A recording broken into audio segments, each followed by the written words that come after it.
Hello, phenomenal humans of the interwebs. Welcome to eSpot Live. My name is Ellie. This is Rodney. Rodney is my co-host slash emotional support duck. The chat is already on fire today, so I am very, very happy with that. Welcome, G-Man, Panda, and Jit. Also, thank you for the existential questions you've got going on there. It's fun. I always like to start these with disclaimers, and today the biggest disclaimer seems to be that my internet connection is a little bit wonky. That word is for chromosome. I honestly think it's just kind of one of those things. The weather's a little bit unusual for my area, and clouds just interfere with the internet sometimes, and that seems to be what's going on. So I do apologize if the stream is a bit less clear or is dropping frames.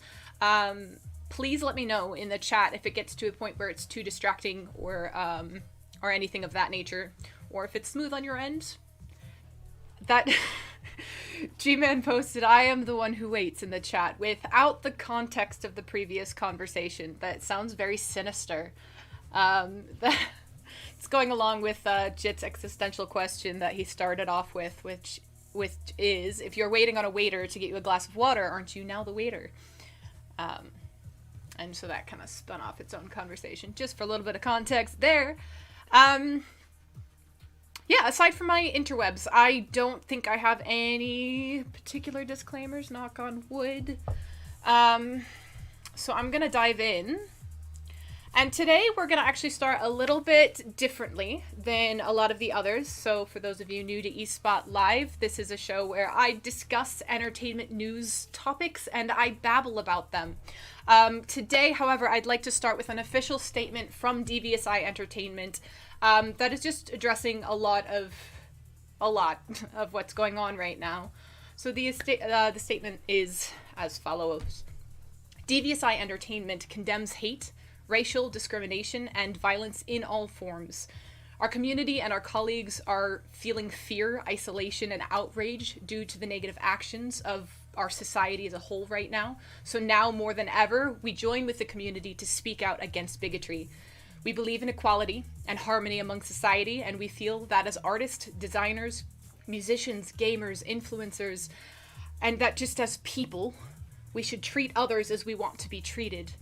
Respect for race, sexual orientation, religious views, whatever we see ourselves as in the mirror. We also stand for the aspect of change and honor each individual for their individual gifts and appreciate all for who they are. We're united together. Imagination makes us infinite by society.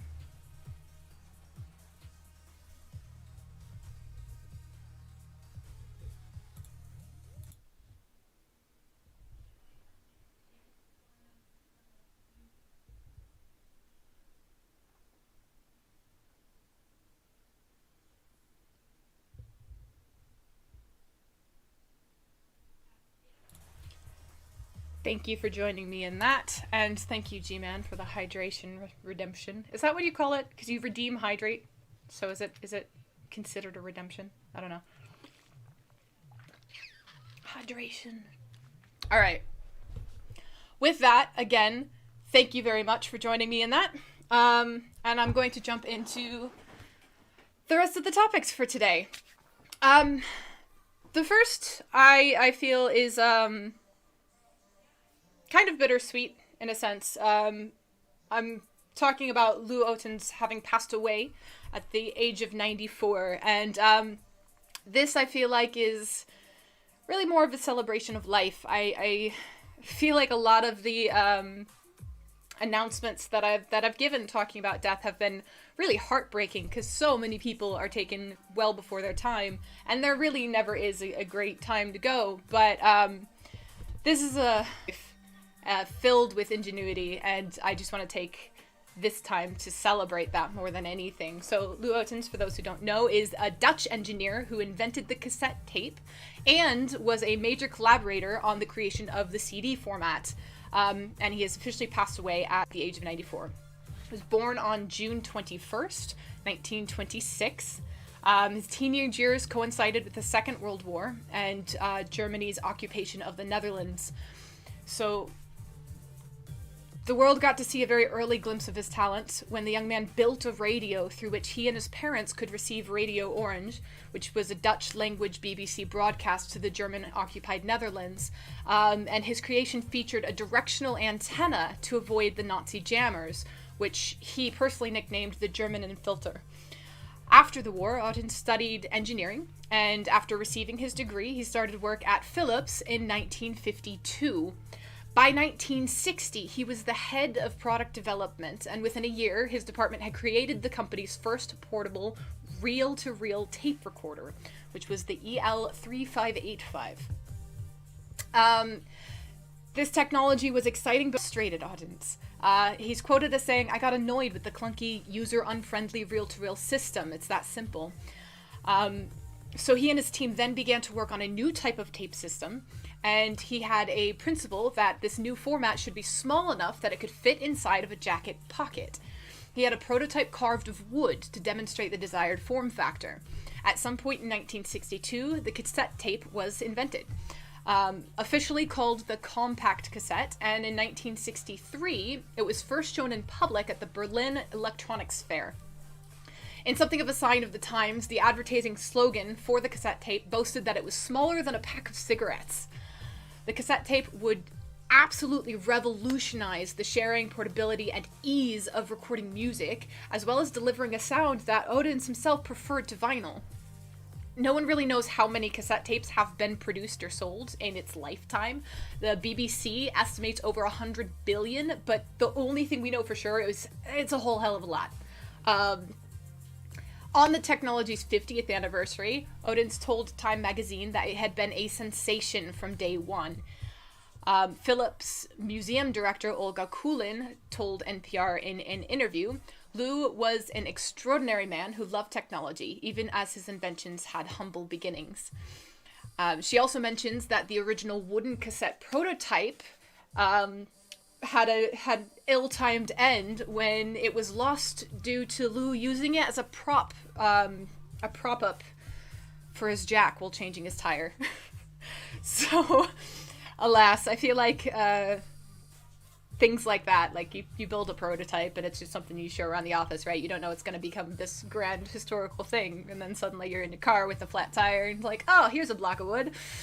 Alas. The invention of the cassette tape was really brilliant, of really kind of substandard copies that ended up emerging from a whole bunch of different companies, specifically from Japan's growing tech industry. And so at that point in time, Audens and Philips teamed up with Sony in order to establish the Philips mechanism as that industry standard to prevent those kind of substandard copies. The partnership then eventually led to the next great leap in consumer audio technology, which was during the 1970s. Audens, who was now the director of audio at Philips, would then go to become involved in the creation of the CD. So in collaboration with Sony, in 1980, the 12-centimeter Philips Sony CD standard was then created. And over 1982 to 1983, this would launch worldwide and have success that surpassed even that of cassette tapes. The nature of an invention like the cassette tape is that its brilliance really intersects with human ingenuity. And that one of the things that fascinates me about technology in general is that technology breeds technology. And so, the more we have, the more people can make, because you just bounce ideas and build on them. And this is a case where everything audio that we can think of today, really had its start. Portable audio, in some ways, had its start in the cassette tape. So we can thank, our iPods and phones with audio players on them, and all of this, we can really go back to that. Audens' only career regret was that Sony invented the Walkman. He's quoted as saying, "It still hurts that we didn't have one." Modest about his own impact on the world, he had very little time for the current resurgence of cassette tapes, having the engineers' respect for the technologies that had improved upon it and superseded it. So he also had that heart of technology breeds technology, and didn't necessarily feel left out when, again, we kind of moved on to newer and better things. Speaking on his achievements, he's quoted as saying, "We were little boys who had fun playing. We didn't feel like we were doing anything big. It was kind of a sport." So he, phenomenal engineer, phenomenal inventor, really had a massive impact on the entertainment industry as we know it.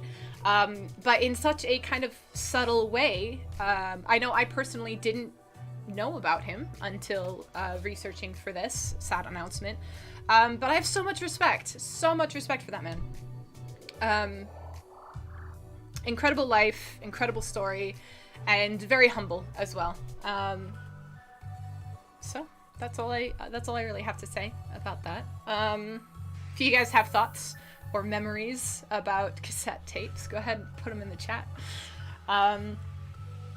In the meantime, I'll move on. The next topic I have to babble about is a couple of streamers banned after getting caught by the Call of Duty actor and community. So streamer Alex Zedra, who's also the face behind an actual character of Call of Duty, was hosting some Warzone the other day when she and her community noticed really kind of sketchy behavior on display from the two people that they were watching. Those two people have now officially had their Twitch accounts suspended for cheating. This was first reported by PC Gamer, and the report says that Zedra was hosting Sarah, Icy Vixen Bells, and Bearded Banger when it was noticed that both players were using aimbots and wall hacks. She specifically posted clips of this onto Twitter and tagged Twitch into the post in order to call attention to the behavior. Initially, both of the streamers denied the allegations, but they have since had their accounts and channels suspended. So, don't cheat. You never know who's watching. It might be someone involved in the game you're cheating on, apparently. It's one of those kind of like just, I feel like, hard. Anyways, just catching up in the chat real quick. G-Man saying, I had a little 2XL trivia robot that used cassette tapes with a multiple choice answer mechanism. Huh. That's fun. I had a cassette tape for years, a little player that used to belong to my father that I held on to. Lost in different moves and everything. But my family had a really bad habit of just like taping over everything. Like we had cassettes that were marked like very specifically what they were, and then you never know what's actually on it because it could have been just a random like, I don't know, radio show or something that had just been recorded over it. And we had a couple of video like VHS that we did the same things with, so it was always like you never knew what we were gonna get. You never knew what you were gonna get. Not sure what happened to them though. Anyways, the next topic I have is for all of you shippers out there, specifically anyone who has been shipping Beast Boy and Raven, because DC Comics has officially made them canon. What? So if you've ever happened across DC Comics artist Gabriel Piccolo's Instagram account, you've probably already seen his very unique take on the Teen Titans and their daily lives. His account is filled with posts showing what the teenage superheroes would be up to while not saving the world. It's very much just a behind-the-scenes, regular teenage things. As an artist in his late 20s, Piccolo portrays the Teen Titans in a much more relatable way than we've ever really seen before. I mean, when you think about it, they really are, after all, just a bunch of kids who live together. And so when they're not fighting, you know, Deathstroke, they're just chilling. They're hanging out, right? So Piccolo's Instagram account is kind of almost its own Teen Titans spin-off universe, in a way, if you want to think of it that way. And one of the biggest aspects of that universe that kind of makes it a little unique is that there's a built romance between Beast Boy and Raven. So the comics, animated series, and movies have always kind of hinted at a special connection between the two, but DC, as of yet, had never come out and openly admitted that there's something going on or an established relationship or anything. However, in 2020, Piccolo's little Instagram universe went canon, thanks to a partnership with writer Cami Garcia, all blessed by DC Comics, by the way. As part of the same line, DC will soon be launching Beast Boy Loves Raven, which gives the writer and artist the opportunity to explore the relationship everybody's been absolutely pining for. In talking about that relationship to IGN, Piccolo said, you know, Raven's really stoic, Gare's kind of a dork, and yet their personalities complement each other. I can't imagine Raven getting along with anyone as serious as her, for example. But as we know, when a team starts working on a project that fans have been absolutely screaming for a while, they really need to hit the sweet spot between fan demands and the story they want to tell. The writer of the upcoming Teen Titans Academy, Tim Sheridan, is quoted as saying, "I want to make sure that I'm not just spinning my yarn, but as much as possible, I'm also giving the people what they want. Creative teams can't do it all, but if it's something that either advances the story or is handled in a way that its inclusion doesn't detract or distract from the story, then why not try it?" Sheridan also went on to talk about how, even though the couple was never really branded as queer, he was able to relate to them as a young queer man. "When I was young, I recognized in them the same kind of queerness that I was coming to understand about myself. They present that way to newer generations of fans who understand that queerness perhaps has more to do with who you are than who you kiss." With this, or rather, while this long-awaited love story really does deserve all the space and time it can get, Sheridan will have to tell his version in just 5 issues. That doesn't seem to bother him. He's still pretty excited about it. He's quoted as saying, "Sometimes that's in the form of exploring or at least nodding to a particular relationship." But then, you know, we have to wonder why is there such a demand for this romance between Beast Boy and Raven? His answer to that is, "Raven and Beast Boy always seemed more relatable to me as teens. I think because these two are so relatable, so lovable, it makes perfect sense that they should love each other. It's cool to be different. It's cool to be yourself. It's cool to express your different self. If kids in the last 2 decades have been smarter than their parents about anything, it's that 100%. So if it's that philosophy embodied in these 2 amazing legacy DC characters, who wouldn't want them to find happiness together?" So yes, that is for you guys, whoever among you might have been waiting for that kind of relationship to become canon. I'm a shipper. I've talked a bit before about, like, there's some franchises, I guess, for lack of a better word, that I'm more familiar with than others. But I actually I've seen some of that original artwork just floating around on Instagram or Facebook or whatever. So I've seen it before. I think it's super cute. I'm not as familiar with the characters. But I definitely identify with that whole shipping and the excitement of watching your ship become canon. So yay, I'm happy about that. This is one of those things where there's no solid transition from Beast Boy and Raven to Japanese politics. So there's your transition. But obviously, what's the connection? Japanese politics, entertainment industry. Well, this particular topic is, we're talking about somebody in Japan dressed as the Joker who's running for governor. Let me just expand on that a little bit. So obviously the Joker's a really popular character. You know, check out Jared Leto, Zack Snyder. There's been several different iterations of the Joker over the years. But when you think about the Joker's political views, right, they're obviously very extreme at best and, you know, sociopathic at worst, depending on how you look at it. However, none of that seems to be stopping Yusuke Kawai from running for office in a full clown Prince of Crime attire. So let me be clear, this is not somebody who is, you know, dressed up once and like that picture's resurfacing and they're like, oh, but he's trying to be a politician. He is literally running his bid for governor as that, with that as his image, dressed as the Joker.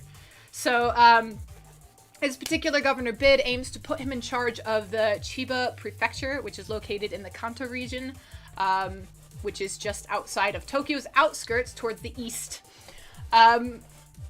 So naturally, a candidate as colorful as Kawai comes bundled with some pretty radical government proposals.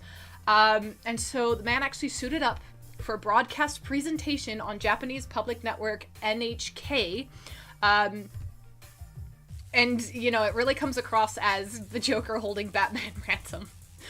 The Joker's plan is fairly straight up when it comes to proposals. So first he wants to build a red Tokyo Tower clone that keeps the Tokyo Tower name in response to Tokyo Disneyland being located in Chiba.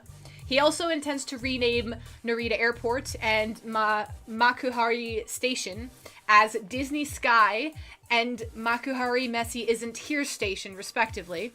Lastly, he wants to make Frozen's Let It Go the Chiba Prefecture's official song. The video really is worth watching. If you haven't seen it, check it out. It's fascinating. Also, despite his natural penchant for chaos and crime, as the, you know, clown prince of crime, Kawai also addressed the issue of face masks during the broadcast. He considers himself to be very much pro-mask. And in reference to people's refusal in Japan to wear them, he notes that they also help to prevent colds and allergies. Naturally, you know, this isn't the first time that Kawai is cosplaying as the Joker, and his YouTube channel has what might be some sort of pop music video or just kind of a brilliant campaign ad. Not quite sure which one. It's also kind of worth noting that it's not necessarily unusual for countries to have joke candidates every now and then.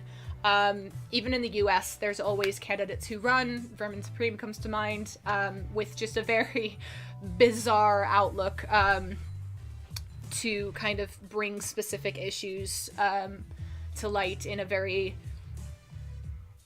out there sort of way and methodology. Pan in the chat saying, I won't lie, I'd vote for him. I mean, I wouldn't necessarily not vote for him. Anyways, Japan in particular, in talking about just different bizarre candidates, has official mascots for each region that look like villagers taken straight out of Animal Crossing. But very few people have ever dared to campaign quite this way, this daring, you know. He's just dressed full on Joker, specifically Phoenix Joker. And then from his perspective, for Kawai, embracing the Joker's clown persona was a swing at winning people's hearts. He's quoted as saying the clown is kind of a dark hero, which, I mean, that does kind of make sense, but frankly, I don't associate the Joker with, safety, politically speaking. You know, not that, I don't know, go back and forth on it. But, I mean, dedication, man, that whole thing. First of all, cosplay in general, not as easy as you'd think, not as cheap as you'd think. It is an investment. So good on him for that. But again, there's, like, I don't disagree with everything that the Joker stands for necessarily, but his methodology could use some work. Like, maybe not just straight up murder. Not saying that this guy has, by the way. I'm referencing Joker. from specifically from the movie. Anyways, also worth mentioning, very similar to Arthur Fleck, in Joker, Kawai tried building a career as a comedian before campaigning as the Joker. You know, it'll be interesting to see kind of how far he gets with this. If it's just one of those things where he'll pick up steam because of the weird factor, or if he'll actually get somewhere politically. like I said, I'm all for out there political views. 100%. I want to hear all of them. Like, I get not wanting to stick with the status quo. I get all of that. Love the Joker. As a character, I love the film, but man, was it intense. Like I said, I'm nothing against the Joker, but yeah, I don't know if I'd vote for someone dressing as the Joker just because of the character's murder policy, if nothing else. But you know, it's worth considering, I suppose. Anyways, this is another one of those topics that I could just dive into the rabbit hole and never come out. So I think this is a brilliant time to transition to our regularly scheduled water break. It's time for hydrate or dihydrate. Woo! Essentially what this is I lecture people to drink water. I go to my BRB screen, I drink water, and then I come back. So drink some water. It's good for you. I'll be right back.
Hopefully you didn't miss me too much. And hopefully you hydrated with water.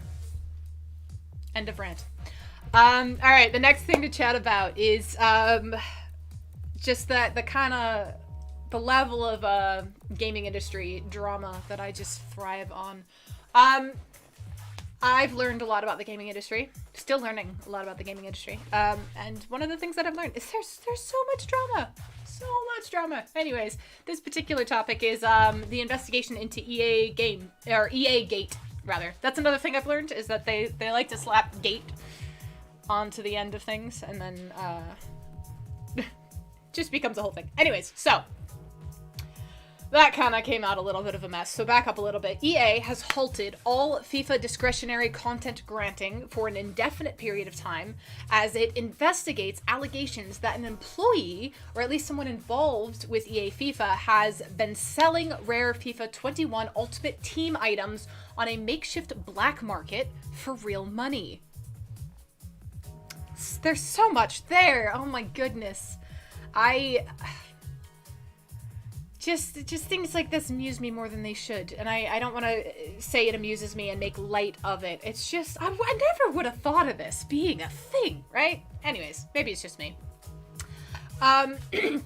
EA has given an official update on this scandal, which the community has dubbed EA Gate, and explained how it has launched a rigorous investigation on how this could have happened, and also explained how it's narrowing down which accounts received content through the illicit methods. The company has also made clear that any accounts that have received items that were transferred nefariously, what a fantastic word, thank you guys for using it, all of these accounts will be permanently banned. So they're taking this seriously, they really are. So these items are meant to be earned through gameplay or other engagements, like a Twitch broadcast, right? So these items were granted to other accounts by one or more EA accounts, which were either compromised or being used inappropriately by someone within EA. Content granting or purchasing player items in exchange for money is in no way condoned by EA, as it runs counter to the game's competitive integrity and is a violation of EA's user agreement and is not something we tolerate. While EA's initial investigation uncovered that this questionable activity only involved a very small number of accounts and items, it is still absolutely unacceptable to the team. Following the investigation, EA will take action against any employee found guilty, and any items that have been granted through this manner will be removed from the FUT ecosystem, and the accounts that had these items will be permanently banned, as I said before. So this is like truly a zero tolerance approach to this. EA is quoted as saying, "Regardless of these actions, we appreciate how concerning this is to all of our players, and we apologize for the impact of these improper grants within the community. We also appreciate how extremely annoying and frustrating it is that this practice might have come from within EA. We're angry too. We know that the trust of our communities is hard-earned and is based on principles of fair play. This illicit activity shakes that trust. We've also been clear since the creation of Ultimate Team that items cannot be exchanged outside our game, and that's key to how we keep our game safe from manipulation and bad actors. This is a breach of that principle as well, and we won't let it stand." So for those of you, like I was, who are unfamiliar with content granting, it's a process in which certain in-game items are directly distributed to a specific account. So in FIFA, these items can be a player, it can be a kit, or it can be a consumable. The three most prevalent ways that content granting occurs is through worldwide customer experience, testing and QV, and discretionary content granting of athletes, partners, employees. So a worldwide customer experience granting is for when, for example, a player accidentally deletes content, or content goes missing due to a technical glitch, or maybe there was a mistake made by EA and a player's given to them as a make good. So that's kind of normal across the board. Any sort of customer service company is going to have something similar, and so content granting is a way that they do that. And then there's testing and QV. This is for when content is granted for testing and quality verification. This usually occurs specifically on a dedicated test server and is not seen by the global player base, but sometimes they might occur in the live environment in order to ensure that all is working as it should. The third, which is discretionary content granting, is for when EA wants to, quote, recognize contributions that have been made by certain pro footballers, celebrity partners, or even our own employees, end quote. So these items are always non-tradable and can only be used by the account to which they were given. The items only account for 0.0006% of the total player items in the FIFA 21 ecosystem, and they have no impact on the odds of any account receiving a specific player or an item through normal means. So all of these are very much like special cases, external forces, make up very, very small amount of the items. But the fact that they were being leaked was really, really upsetting to the consumer base, and EA recognized that it was a big deal to the consumer base, even though statistically it's not. Let me be careful with where I'm going with this. I appreciate, like I said, it's just interesting drama, but I do really genuinely appreciate their zero tolerance policy on it, the fact that they are launching a full investigation, and there are serious repercussions to this. It's theft, it's a black market, and I have never experienced it within FIFA. I've never personally played FIFA, but I have experienced, that in other areas of life, and it's nice that it's being taken seriously, I guess. All of this babbling to come back to, it's really nice that it's being taken seriously, because it might not seem like a big deal, but it makes for an unfair playing field. Even if it's marginal, it's still marginally unfair, and so go EA for taking this seriously, for launching a full investigation, and for being ready with absolutely like I said, permanent bans, deleting items, and, you know, dealing with their employees if it was an employee-based breach. So, there we go. This next topic, will definitely have a personal impact. So, okay. Netflix. Let's chat about Netflix for a second. Specifically, Netflix accounts and how we go about using them, right? And I guess even more specifically, how Netflix is responding to the way that people typically use accounts. Netflix is getting ready to push out, or they are pushing out a test to limit password sharing. Yeah, so account sharing on Netflix is so common that there's a statistically very good chance that you're not the one paying for the account you're using right now. Netflix knows this, and apparently wants you to stop. So there it is. They are officially testing measures to limit password sharing, and some users are beginning to notice. I have so many thoughts on this, but I'll keep going with like the actual content first, and then I'll try to jump into my babble. So this is according to a report from the Streamable. There we go. Netflix is now prompting some people to sign up for a separate account if they're watching on a connection that is different from that of the subscriber. So the message says, if you don't live with the owner of this account, you need your own account to keep watching. Netflix has typically been very quiet about the practice of password sharing. The company has data on every account, every profile, every IP address that accesses its service, so they know what we're doing if we kind of lend out passwords or whatever else. It's very unclear how Netflix is deciding a given stream is unauthorized. The terms of service only disallow password sharing with individuals beyond your household. But, you know, even a small family with 2 parents and a single teenager, that's already going to include 3 mobile phones, a couple of laptops, maybe a home connection, a work connection, a school connection. Viewers are mobile, you know? And so it's going to be super interesting to see whether Netflix can manage this without being, like, too draconian. A Netflix spokesperson said in a statement to the Streamable, the test is designed to help ensure that people using Netflix accounts are authorized to do so. The test apparently only applies right now to televisions that run on Roku software, and CNBC notes that Netflix tests hundreds of features per year that never roll out to the broader public. With that said, a 2018 study showed that around 35% of millennial-aged users share their streaming passwords, while as many as 42% of younger users are doing so. Netflix Chief Product Officer Greg Peters said in 2019 that the company is investigating ways to address the issue without alienating a certain portion of its user base and wants to find consumer-friendly ways to push on the edges of that.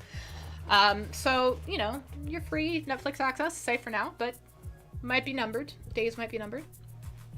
Alright, so personal thoughts on that. This is, I think, walking a pretty dangerous line, because how are you defining a household, right? You have, the example given here was of a household with 2 parents and a teenager. But say that teenager turns 18, goes off to college. They might be in a different state, but, you know, who's defining household? So then they have the choice to either keep on their parents' account, be in a different state, or maybe they're going to, you know, create an account with their roommates that they're sharing with, or whatever the case may be. But then those people are, you know, living together for a semester. But household? Could we really determine that to be a household? And also, I definitely understand Netflix has different options, right? You have a Netflix option for maybe a single account, but then you also have a Netflix option for up to 4 users. So, I don't know. In the medical field, for example, your family is who you say they are.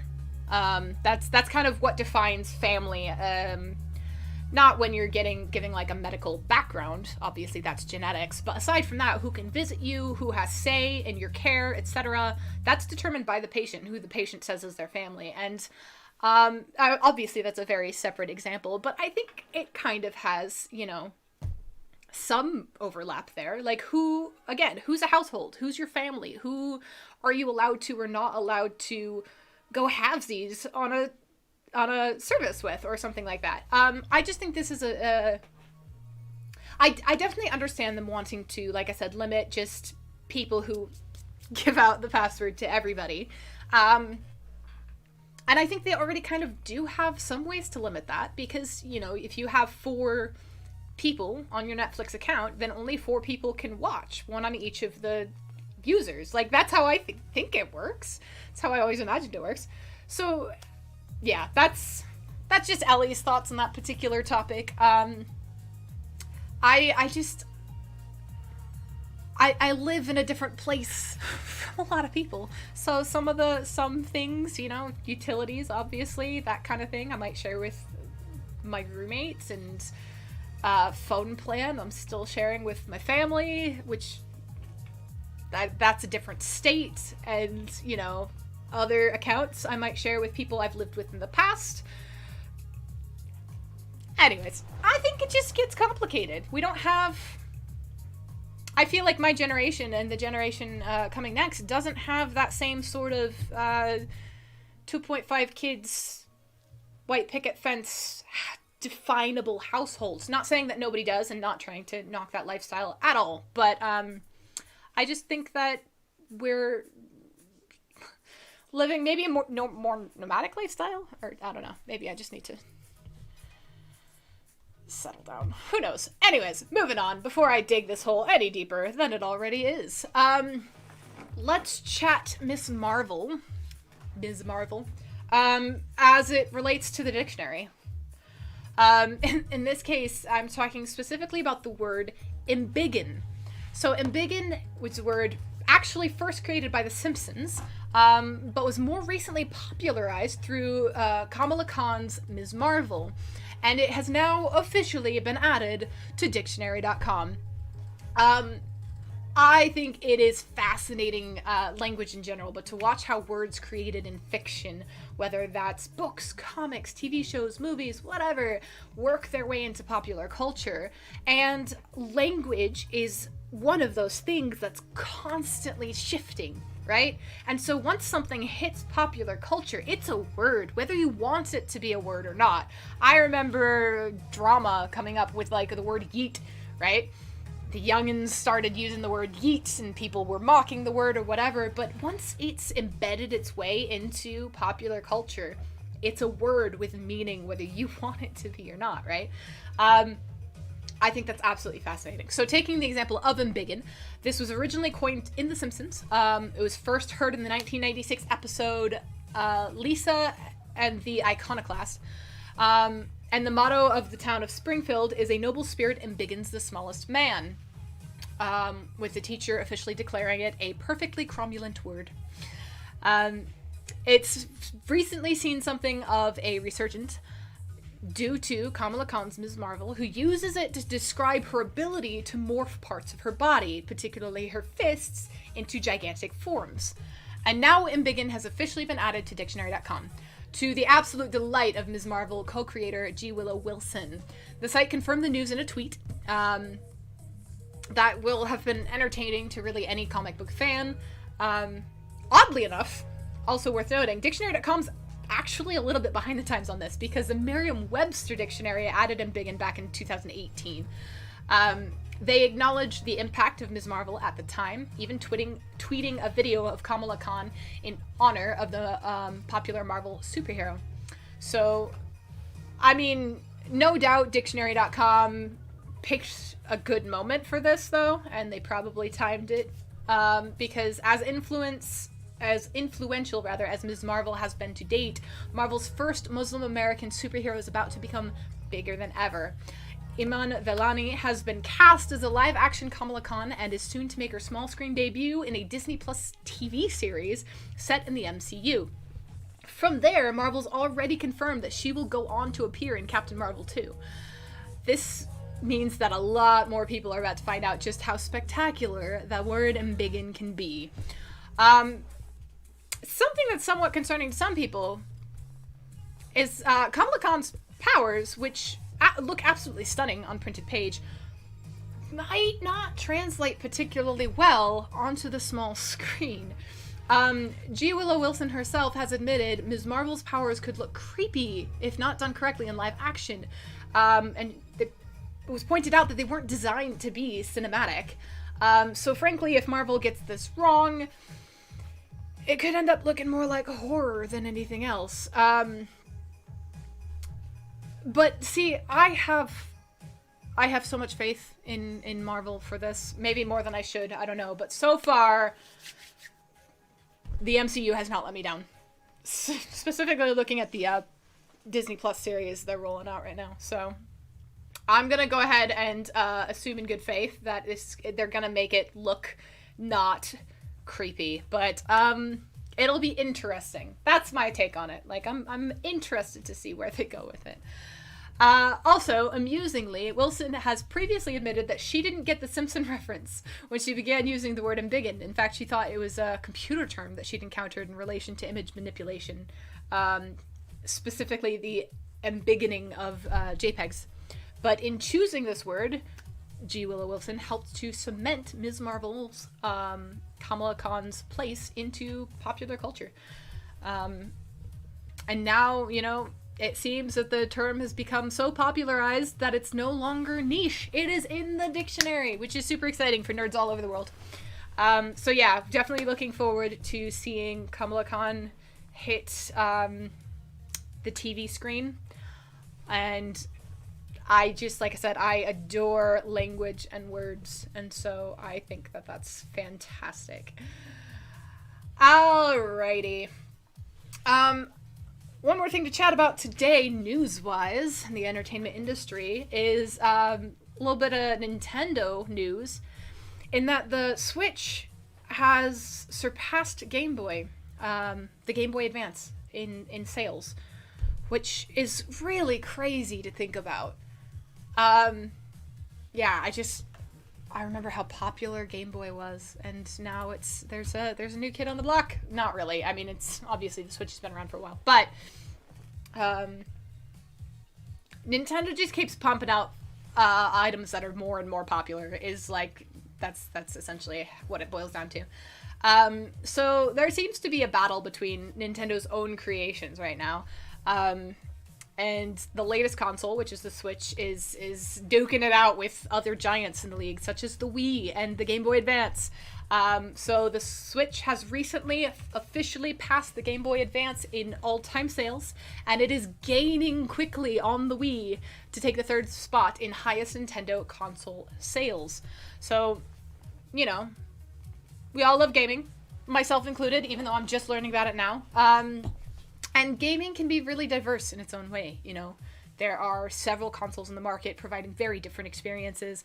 But I feel like it's kind of inarguable right now that Nintendo represents a lot of our childhoods. I can speak to myself, at least. And I'm coming from the perspective of someone who isn't necessarily a gamer. I'm just learning about the industry. I'm just learning about games. I didn't have much access to games as a kid, but I remember, like, I had at least some influence from Nintendo.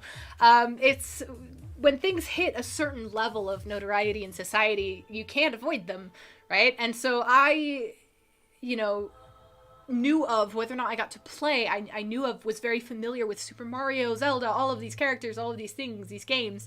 And all of this is from Nintendo, right? So the Switch takes all of these experiences in a much more refined manner. It's this sleek handheld device. It doesn't just look good, but brings real functionality as well. The Switch broke another record in 2021, recording the most sales in a January since the Nintendo Wii back in 2010, which is really, really an impressive feat for a portable console. So Matt Piscatella tweeted about the feat achieved by the Switch, also giving credit to a general increase in video game hardware at the start of 2021, which, frankly, that makes sense. Pandemic and all. The coronavirus situation has everyone locked in their homes, and so, you know, what better way to spend your free time than playing video games? The Switch also has plenty of great games that you can play. The library is expanding by the day. We have Apex Legends on the console, and you know, it's a solid competitor in a lot of ways for PlayStation, Xbox. So it's not a coincidence that Switch is seeing boosts in sales. It has even outsold the PS5 and Xbox Series X in past weeks. Like, it's doing real well for itself. It really does bring a very unique playing experience that you cannot get on the other consoles in the market. You get the nostalgic games, you get an overall different experience when compared to the other consoles. It's portable, and so obviously the Switch has proven itself as a fan favorite without a doubt. So as long as Nintendo keeps their content fresh and consistent, along with, you know, bringing in even more third-party games to the console as well, we're gonna see it push even further. So that's super, super exciting stuff.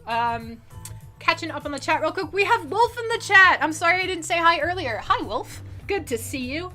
And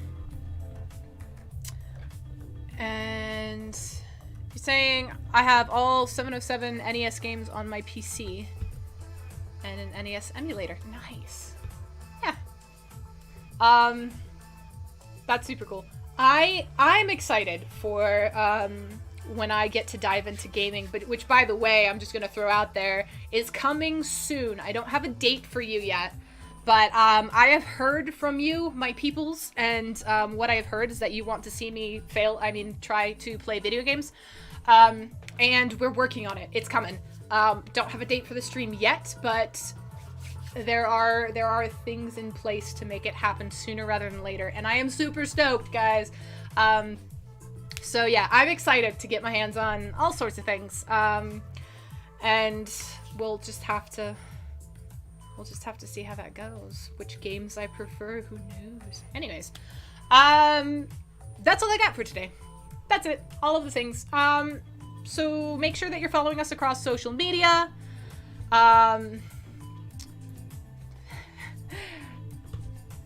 Hey, Wolf resubscribed! Woo! Thank you. That's awesome. So exciting. What a great way to end the show. Yeah, make sure you're following us across social media because we've got some exciting stuff coming. I know I say that all the time, but it's true. And we're really, really trying to kind of build up back and forth communications with you guys. So we're on Discord if you want to join our server there. We are on Facebook and Instagram and Twitter, Twitch, obviously YouTube, all of the places. Also keep an eye out for polls because we're looking at a few things right now. We're looking at possible changes of time frames. We're looking at again, possible content, and the more feedback, like, just gonna shamelessly plug it right now, the more feedback I get directly from you guys saying that you want to watch me game, the faster it will happen. So just throwing that out there. Also, quick plug, the music you hear in the background, as always, is Zombie in a Jar. But keep an eye out, there's brand new content coming very soon. So watch, again, our social media pages for these updates and for these announcements. But I don't have full details, but I can say that album's dropping soon. Yay! So yeah, that's all I have. I will be back on Thursday. As of now, it'll still be 6 p.m. Eastern Standard Time, 3 p.m. if you live on the other coast. I feel like there was something else I was meant to say. I don't know what it is. That's okay. In the meantime, between now and Thursday, just make sure that you are staying happy and healthy and hydrated. Love the people around you. We need more of that in the world. And I will see you on Thursday. In the meantime, sorry, I got distracted by the chat. We've got Wolf saying, I'd love to say something that would not sound right. Love watching this lively Twitch stream, and yes, love to see you play. Thank you, I think. I'll take it. Cool. Yeah, love the feedback. Appreciate it. See you guys on Thursday. Stay devious.